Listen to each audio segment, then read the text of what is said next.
Então, este vídeo vai tratar do PWM. PWM é a abreviação de modulação por largura de pulso em inglês. É uma técnica utilizada desde os anos 60 para variação da potência média de um sinal, consistindo no chaveamento digital em alta frequência.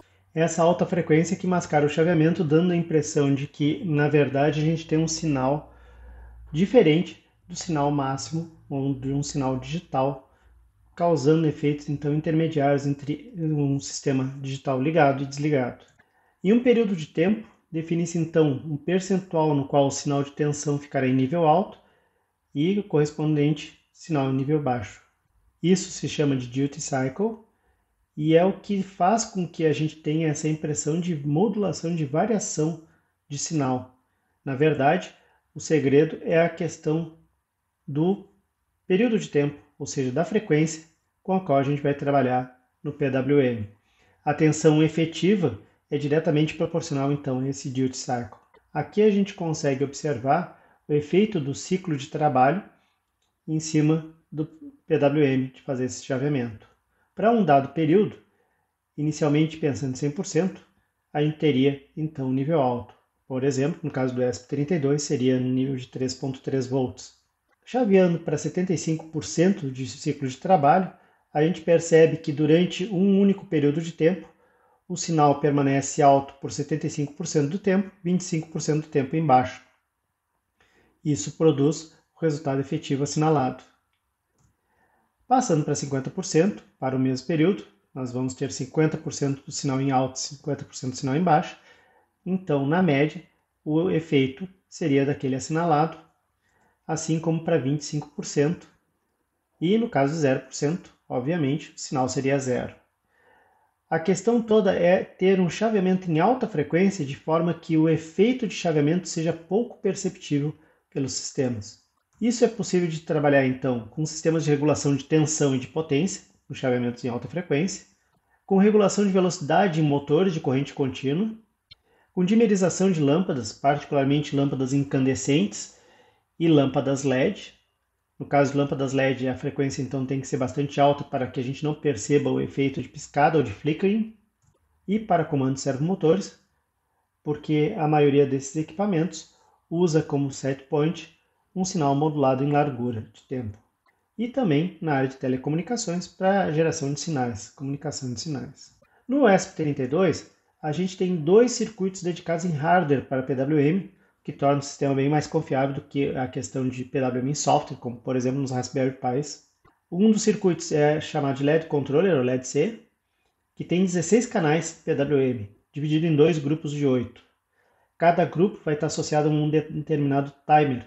Então, se eu definir a frequência de um PWM de um grupo, todos os demais também vão trabalhar na mesma frequência. E eu tenho o PWM para motores, que é dividido em 3 pares, ou seja, 2 sinais PWM para cada motor, e que são conectados a timers do próprio microcontrolador. A frequência e resolução dos dois casos são configuráveis dentro daquelas limitações que foram comentadas. Uma vez definido um timer para um determinado par no MCPWM, os dois sinais PWM vão trabalhar na mesma frequência. Uma vez definido um timer para um grupo de 8, todos aqueles 8 canais do LED-C vão trabalhar com a mesma frequência. O que muda então é a resolução, e eles podem ser utilizados no ESP32 para qualquer pino de saída.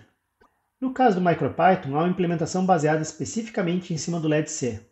Há uma implementação de MCPWM como fork do projeto original, porém. Só que essa aí requer recompilação. No caso da implementação padrão, que trabalha com o LED Controller, a gente consegue variar a frequência entre 1 Hz e 40 MHz. A resolução no momento ela é fixa em 10 bits, ou seja, eu consigo enviar um número entre 0 e 1023, correspondente então ao ciclo de trabalho entre 0% e 100% de ciclo. Um detalhe é que quanto maior a frequência, menor a resolução no LED Controller. Então quer dizer que se eu aumentar demais a frequência, eu posso acabar tendo que trabalhar com menos bits. É bastante simples trabalhar com PWM, uma vez tendo um pino definido, basta eu construir um objeto tipo PWM, definindo a frequência e o duty cycle. Observem que frequência e duty cycle são opcionais. Eles podem assumir um valor padrão caso eles sejam omitidos. A definição de uma frequência é feita pelo método FREC, que, uma vez definido o valor como parâmetro, a frequência vai ser definida, como está ali no caso do exemplo de LED FREC 10.000, que está definindo uma frequência de 10 kHz, ou, se omitido o parâmetro, ele vai retornar a frequência atual do PWM. O método duty serve para definir o ciclo de trabalho então do PWM. Por exemplo, na segunda linha, eu estou comentando ali que eu quero um duty cycle de 25%, então eu peguei 1/4 do limite, aproximadamente igual a 256. Já aqui nós estamos trabalhando com 10 bits, então o valor de duty pode variar entre 0 e 1023. Sem os parâmetros, ele retorna o duty cycle corrente daquele PWM. Observem também um detalhe de que essa implementação é levemente diferente da implementação padrão do MicroPython, que permite a gente inclusive definir o período ao invés só do duty cycle. Uma coisa importante também de se salientar é o método d'init, que desativa o PWM. Essa função existe na documentação, mas não se comenta sobre a importância dela. Se o meu programa em MicroPython terminar por algum motivo, sem ter dado d'init, o PWM fica travado ativo. Isso significa que eu não conseguirei usar caso eu reexecute esse programa. Então é uma boa prática quando o PWM estiver desativado ou se meu programa for encerrado por algum motivo, eu chamar esse método para liberar o PWM para execuções futuras. Agora vamos ver um exemplo. Aqui eu tenho um programa cuja finalidade é bem específica, é apenas para teste. Normalmente a gente não trabalharia com um loop não infinito nesse caso, onde então cria-se o objeto LED no pino 26 como saída, cria-se um objeto PWM a partir daquele pino definido em LED, então agora meu PWM está associado ao LED. A seguir, apenas para ilustração, manda-se imprimir o valor da frequência desse PWM, para saber qual é a frequência padrão. E depois, ao invés de usar um while, está se usando aqui um loop for. O loop for é utilizado para percorrer sequências de dados. Nesse caso aqui, a gente está usando o método range para gerar uma sequência de valores entre 0 e 4, variando de 1 em 1. A cada iteração, a variável associada a for, que no caso é a variável vezes, ela vai assumir um dos valores dessa sequência. Então, na primeira vez, ela vai começar com vezes igual a 0, vai se executar aquele código abaixo e indentado do for. Na segunda vez, vezes vai passar a valer 1, o valor seguinte, e vai se executar novamente este código, e assim vai até que se chegue ao último valor, que no caso é 1 a menos do que o valor passado em range. A cada execução vai se definir o ciclo como sendo 1023 menos vezes 255. Isso vai fazer com que o ciclo vá decrescendo. Ele começa valendo 1023, com vezes valendo 0. Na segunda iteração, ele seria 1023 menos 255, 768. E assim vai decrescendo até que chegue em vezes igual a 4, onde eu vou ter um ciclo igual a 3.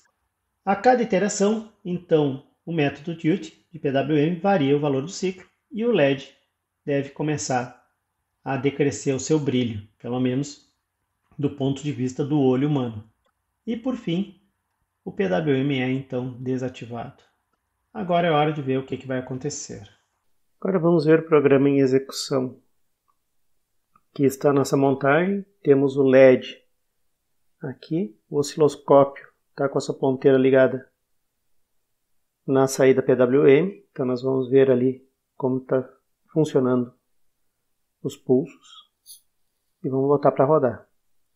Então ele começa a 100% do ciclo de trabalho, dá para perceber lá em cima a curva, deve passar a 75% agora, durante alguns segundos, a 50%, a 25% e a praticamente zero para depois parar o programa e zerar totalmente. Pode não parecer, mas o LED realmente estava baixando seu brilho aparente, mas a câmera não o pegou. Outro resultado interessante de se observar é o multímetro. Então, botei o osciloscópio no modo multímetro, observando quais são as tensões. Ali ele está colocando que tem 0,6 de tensão, é um errinho de calibração do osciloscópio. E agora vou colocar ele para rodar e vamos ver quais são os valores RMS mínimo e máximo. Então, está no máximo, tensão de 3,5 em média, 75%, 50%, 25%,